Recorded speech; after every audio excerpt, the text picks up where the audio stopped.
नमस्कार दोस्तों, क्या हमारे देश में डेमोक्रेसी खत्म हो चुकी है? ये एक बड़ा सीरियस सवाल है। आप में से कई लोग इस सवाल को सुनकर जवाब देंगे, ऑब्वियसली नहीं। हम जिस भी पॉलिटिकल पार्टी को चाहें उसको वोट दे सकते हैं। जिस भी पॉलिटिशियन पार्टी को सबसे ज्यादा वोट मिलते हैं वो पावर में आता है, तो ऑब्वियसली डेमोक्रेसी तो है हमारे देश में। लेकिन ये सवाल इससे भी कहीं ज्यादा गहरा है, जो मैं आगे आपको इस वीडियो में बताने वाला। वो काफी शॉकिंग होगा। इस वीडियो को देखने के बाद आप सोचने पर मजबूर हो जाओगे इस सवाल का वाकई में सही जवाब क्या है। हालांकि अगर आप इस टाइप के लोगों में से हो जो प्रधानमंत्री मोदी को अपना भगवान मानते हैं, या फिर आप इस टाइप के लोगों में से हो जिन्हें लगता है कि मोदी जी ने किया है तो कुछ सोच समझ कर किया होगा, आप अपना दिल ऑलरेडी मोदी जी को दे चुके हो। मोदी हमारा पति, हमारा भाई, हमारा बाप, हमारा गुरु है।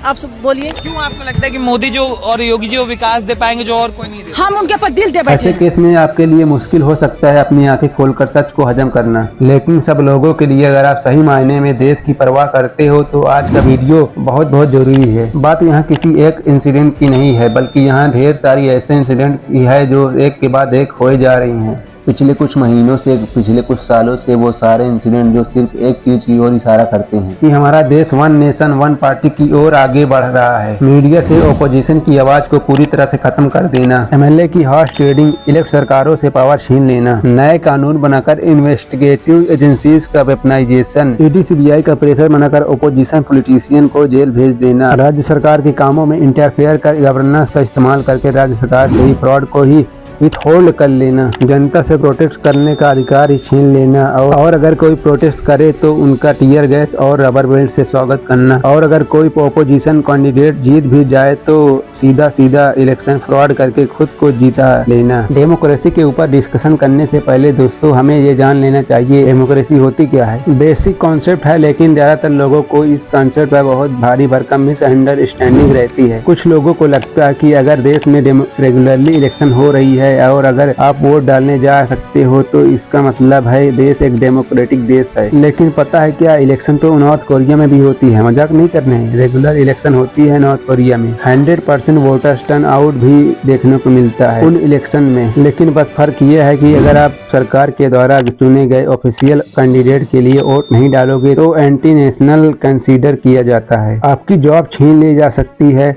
आपका घर छीन लिया जा सकता है। पर बात यहाँ अगर डेमोक्रेसी शब्द की है तो नॉर्थ कोरिया देश का जो ऑफिशियल नाम है डेमोक्रेसी शब्द उसमें भी आता है। नॉर्थ कोरिया को DPRK करके पुकारा जाता है उनके सरकार के द्वारा, Democratic People's Republic of Korea. लेकिन सच्चाई क्या है तो ये एक देश ही, एक डिक्टेटरशिप ही। सिमिलरली रूस को भी एक डिक्टेटरशिप कंसीडर किया जाता है, लेकिन इलेक्शन वहाँ भी होती है। बस फर्क ये है कि जो भी कैंडिडेट पुतिन के खिलाफ खड़ा होता है वो किसी न किसी कारण से कभी उसको डिस्क्वालीफाई कर दिया जाता है, कभी अचानक उसे मार दिया जाता है। तो इससे एक बात साफ हो जानी चाहिए आपको कि सिर्फ इलेक्शन होने का मतलब ये नहीं कि देश डेमोक्रेसी बन गया। इलेक्शंस फ्री और फेयर होनी चाहिए। फ्री मतलब जनता को आजादी है, जिसके लिए वो वोट डालना चाहे उसके लिए डाल सकते हैं। और फेयर का मतलब है अलग अलग कैंडिडेट का, अलग अलग पॉलिटिकल पार्टीज की जीतने का एक फेयर चांस है। ऐसा नहीं कि किसी एक पार्टी के पास कुछ ज्यादा ही एडवांटेज हो। हाल ही में Chandigarh municipal corporation mayor election हुई। इन इलेक्शन में कांग्रेस और आम आदमी पार्टी ने एक अलायंस बनाई थी, जिसके कुल मिलाकर टोटल में 20 वोट बनते थे आउट ऑफ 35। पार्टी के वोट्स को देखकर ये बात क्लियर थी कि ये इलेक्शन अलायंस ही जीतेगी। लेकिन जब इलेक्शन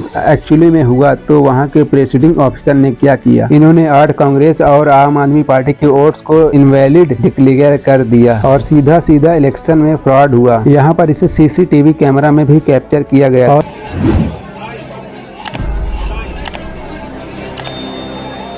इलेक्शन का रिजल्ट क्या बताया गया कि बीजेपी इन इलेक्शन को जीत गई।